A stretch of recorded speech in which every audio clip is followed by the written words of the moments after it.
sa Subic Truck TV and then sa Truck City. Ito po, papasilip ko po sa inyo, bagong modelo ha.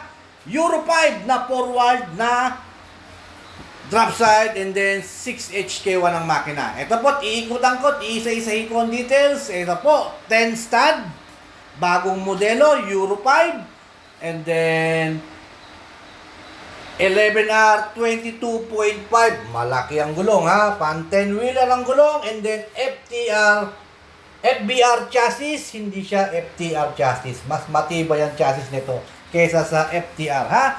Aluminum body ha, with AdBlue and then may center post na rin ha. And then ang fuel tank isang piraso as is condition ha. And then ang haba po nito is 28 feet, napakahaba ha. Para sa forward, 28 feet pero big tire. Kita nyo naman ha. Ito pong mga ganitong truck, mga kasabayan to ng Avatar Pace. Mga lumabas ito ha. Mga Euro 5. Parehas ng Avatar Pace. Kita nyo naman, napakamalang Avatar Pace. Ito naman yung mga forward na nailabas naman nila. Na napakamahal dito sa atin sa Pilipinas ha. Mas mahal pa ito sa bumper light na 10-wheeler natin dito ngayon. Medyo matakas pa talaga ang presyo niya. Talagang, ang makakabili lang nito talagang big time lang ha, ang magkakaroon nito. Pero kung sa brand nyo naman ang bibili mo to, ay dito ka na. Mas maganda pa to kaysa sa, mas mababa sa kaysa sa brand nyo. Pero sa price nito talagang hindi makatalungan pa ngayon ha. Ayan po ha, steel flooring yan ha. Kintab ng flooring, kita nyo naman no.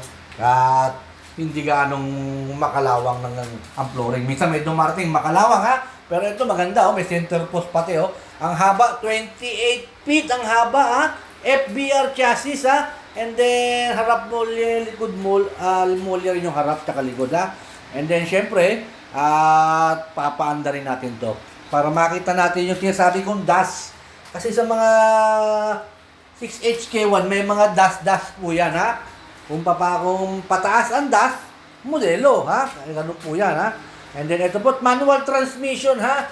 Ito po yung bagong modelo ng 6HK1 na Euro 5 na po ha. Euro 5 na po. Pero sa ELF may mga lumabas na rin ng mga modelo ha na Euro 5 ha. Kaya abang-abangan din natin yung mga darating na mga ELF na mga modelo rin ha. And then syempre, bago tayo matapos ha, please subscribe po my YouTube channel and then my Facebook page. And then syempre, malakas tayo sa dealer, paanda rin natin to ha. Talaga yung dealer nito, mabait sa atin yung dealer nito ha. Ayan po, 28 feet yung haba na forward big tire. Talagang pangmalakasan po ito. Pangkargahan talaga ng pangmalakasan. Ito po yung kanyang makina. Ito po yung makina. Ang makina po to 6HK1-12 ha. Papasilip ko sa inyo para makita niyo na ang dash po niya. Ayan po yung dash. Ayun. Kita nyo naman, dash 12, ha? 6HK1-12. And then, sa mga gusto pong magpa-guide sa akin uli dito sa Subic, ha? Pwede nyo po akong tawagan sa cellphone number ko.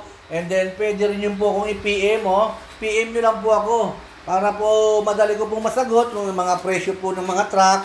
Madali ko pong masabi po sa inyo. I-PM nyo lang po ninyo ko para madali po. Pag PM nyo ako, sandali lang, sasagutin ko na kagad yung yung katanungan, wag lang yung gabi. Tulog na ako nung gabi ha. And then, inuulit ko ha, bago tayo matapos sa ating video ha, please subscribe po my YouTube channel.